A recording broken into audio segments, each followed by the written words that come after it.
Hi, என் பேர் Preetha. நீங்க பார்க்கிறது IFN தமிழ். புது வீடியோஸ் பார்க்கணும்னா பெல் ஐக்கனை பிரஸ் பண்ணுங்க. அப்பதான் நோட்டிஃபிகேஷன்ஸ் கிடைக்கும். இன்னைக்கு நம்ம வந்து குழந்தைங்க விரும்புற ஒரு சைனீஸ் டிஷ் ஸ்ப்ரிங் ரோல் எப்படி பண்ணனும்னு பார்க்க போறோம். பார்க்கலாமா?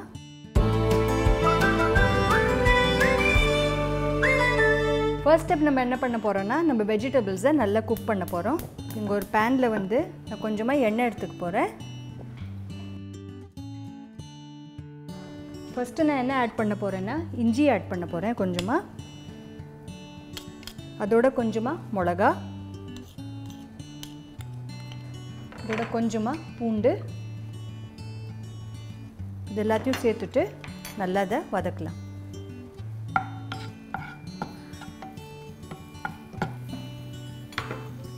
இது வதங்குறது இதில் வந்து நம்ம வெங்காயம் ஆட் பண்ணலாம்.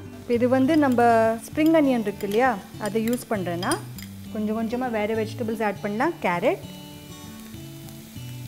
அப்புறமா இதில் வந்து குடமிளகா நான் சேர்க்குறேன். ஜஸ்ட்டு பச்சை கலர் கூட ஆட் பண்ணலாம். கொஞ்சமாக கோஸ் ஆட் பண்ணலாம்.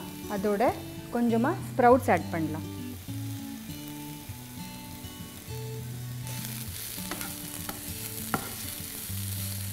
இப்போ வந்து இந்த காய் பாதி வதங்கியாச்சு. இந்த ஸ்டேஜில் நான் மஷ்ரூமை வந்து ஆட் பண்ண போகிறேன். இப்போ ஃப்ளேவருக்காக நான் வந்து இங்கே மிளகு இருக்கு என்கிட்ட அதை ஆட் பண்ண போகிறேன். அதோட கொஞ்சமாக சர்க்கரை, தேவையான அளவுக்கு உப்பு. இப்போ இந்த ஸ்டேஜில் நான் இதில் வந்து கொஞ்சமாக சோயா சாஸ் ஆட் பண்ண போகிறேன். இப்போ நான் வந்து இதில் ஜஸ்ட்டு சில்லி சாஸ் தான் ஆட் பண்ணுறேன். என்கிட்ட இந்த வெங்காயம் தாள் இருக்குது. இதை வந்து லாஸ்ட்டில் ஆட் பண்ணிவிட்டு நம்ம ஃப்ளேமை வந்து ஸ்விட்ச் ஆஃப் பண்ணிடலாம். இதை மிக்ஸ் பண்ணிவிட்டு நம்ம என்ன பண்ண போகிறோன்னா ஒரு 5-10 நிமிஷத்துக்கு இதை ஆற வைக்கணும். நல்லா ஆறினதுக்கப்புறம் நம்ம ஸ்ப்ரிங் ரோல்ஸ் தயார் பண்ணலாம். எண்ணெய் வச்சுருக்கேங்க காயறதுக்கு. இப்போ நம்ம ஸ்ப்ரிங் ரோல்ஸ் பண்ணலாமா? இப்போ என்கிட்ட வந்து நான் ready made spring roll sheets use பண்ணிட்டுருக்கேன். இப்போ இது வந்து ரெடியாக இருக்குது. இப்போ நம்ம என்ன பண்ணலான்னா ஸ்டஃபிங் வந்து இப்போ இதில் ஆட் பண்ணலாம். ஒரு நான் பேஸ்ட் மாதிரி பண்ணி வச்சுருக்கேன். இங்கே மைதா மாவு அண்ட் தண்ணி இல்லைனா கார்ன்ஃப்ளவர் தண்ணி கூட யூஸ் பண்ணலாம், இல்லைனா ஜஸ்ட்டு தண்ணி கூட யூஸ் பண்ணலாம். இந்த மாதிரி நம்ம டர்ன் பண்ணலாம். இப்போ இது வந்து நான் ஒரு 2-3 பண்ணி ரெடி வச்சுருக்கேன். இப்போ வந்து எண்ணெய் இங்கே ஆல்ரெடி காஞ்சாச்சு. இது வந்து ஒவ்வொன்றா நம்ம இதில் ஆட் பண்ணலாம்.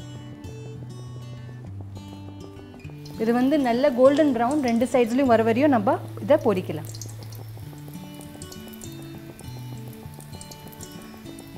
இப்போ பார்த்தீங்கன்னா நம்ம ஸ்ப்ரிங் ரோல்ஸ் ரெடி ஆயாச்சு.